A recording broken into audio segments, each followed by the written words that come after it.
بسم اللہ الرحمن الرحیم۔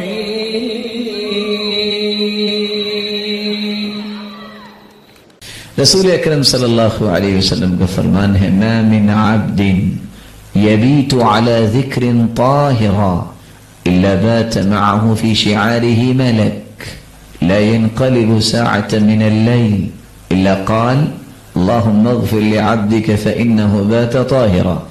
جو بندہ باوضو ہو کے سوتا ہے، باوضو ہو کے سویا، ذکر و اذکار کر کے سویا، ایک وہ شخص ہے جس نے یہ دونوں کام نہیں کیے۔ فرق کیا ہے؟ یہاں آج کل گیٹ کیپر یا گن مین رکھتے ہیں، کیا اس کو تنخواہ دے رہے ہیں لاہور میں؟ کیا جی؟ بس اوقات گن مین سویا رہ جاتا ہے، گھر پھر بھی لٹ جاتا ہے، کیسز آئے ہیں نا، اور بس اوقات کوئی آئے نہ آئے وہی صفائی کر لیتا ہے، اور بس اوقات اس کی بھی جان چلی جاتی ہے اور گھر پھر بھی لٹ جاتا ہے۔ لیکن وضو کر کے سونے والے کے بارے میں حدیث کیا کہہ رہی ہے؟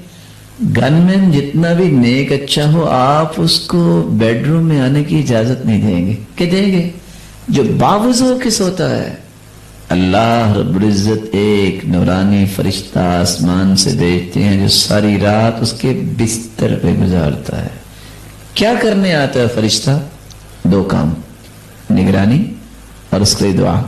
لا ينقلب ساعة من اللیل، رات کی کوئی ایسی گھڑی نہیں گزرتی، انسان کروٹیں لے رہا ہے اور فرشتہ ساری رات دعا کرتا ہے، اے اللہ اس کی حفاظت و نگرانی تو ہو گئی، میری دعا کو بھی قبول فرما، اللہم اغفر لعبدک فإنہ بات طاہرا، یہ باوضو ہو کے سویا ہے، یا اللہ اسے معاف بھی کر دے۔